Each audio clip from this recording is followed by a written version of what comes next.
Selamat pagi Madam Ang dan rakan-rakan sekalian.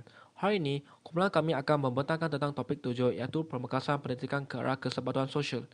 Inilah isi kandungan kami. Marilah kita lihatkan tentang sejarah pendidikan di Malaysia dan hubungan etnik. Bahasa dan pendidikan adalah dua perkara yang saling berkaitan rapat. Melalui pendidikan, sesuatu bahasa dapat dipertahankan dan bahasa juga menggambarkan jiwa sesebuah negara. Selain itu, setiap komuniti etnik berusaha mempertahankan sistem pendidikan masing-masing dan kesannya adalah usaha kerajaan untuk membentuk bahasa Melayu sebagai bahasa kebangsaan agar sukar. Huntin tahun 2005 memberitahukan kita bahawa satu bahasa dan satu sistem pendidikan akan dikekalkan untuk dijadikan dasar kebangsaan dan keutamaan diberikan kepada bahasa pendudukan asal ataupun komuniti awal yang mampu membawa perubahan di negara yang didiamai.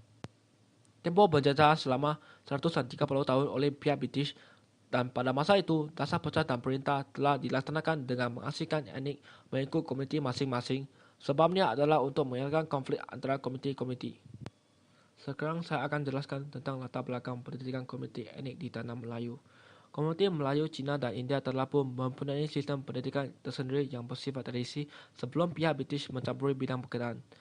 Dasar pecah dan perintah menggugah lagi kedudukan sistem pendidikan vernacular. Komuniti Melayu. Komuniti Melayu dibentuk bersesuaian dengan sistem nilai dan adat Melayu. Di peringkat awal, dua bentuk sekolah telah dibina. Pertama, persekolahan secara tidak formal, iaitu sekolah penduduk yang menekankan penggunaan bahasa Melayu dan bahasa Arab sebagai bahasa pengantar. Sekolah ini memberikan sekolah agama rakyat, sekolah penduduk dan madrasah. Sukatan pelajaran pengajaran lebih menekankan pelajaran Al-Quran, Al-Hadis dan Al-Ilmu keagamaan yang dibiayai oleh individu tertentu. Kedua, di sekolah vernacular Melayu yang didirikan oleh kerajaan British, bahasa Melayu dikekalkan sebagai bahasa pengantar dan tumpuan lebih kepada perkara asas seperti membaca, mengira, menulis, ilmu pertukangan, anyaman dan pertanian bagi memenuhi kehendak kehidupan luar bandar. Lepasan sekolah Melayu yang berkelakan akan menyambung pelajaran ke martabat perguruan Sultan Idris. Walau bagaimanapun, mereka tidak berpeluang untuk menjawab jawatan tinggi disebabkan kelayakan yang rendah berbanding dengan mereka yang berkelulusan sekolah Inggeris. Malah, lulusan daripada kedua-dua jenis sekolah berkenan tidak diterima untuk berkhidmat dalam pentadbiran British. Komuniti Cina. Penghijraan komuniti Cina ke Tanah Melayu telah bermula sejak abad ketiga Masihi. Populasi etnik Cina semakin bertambah setelah penguasaan British sekitar abad ke-9. Kedatangan mereka bukan semata-mata kerana pencarian harta, tetapi juga kesusahan hidup disebabkan pergolakan politik, bencana alam dan populasi yang padat, terutamanya di bahagian selatan Cina.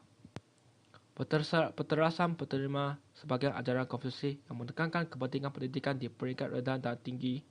Majoriti komuniti Cina mendirikan sekolah di setiap wilayah dan di negara baharu yang diduduki mereka. Kepercayaan yang dipegang adalah hanya menerusi pendidikan dan harta mereka mampu mengubah nasib dan status ke tahap yang lebih baik. Komuniti India.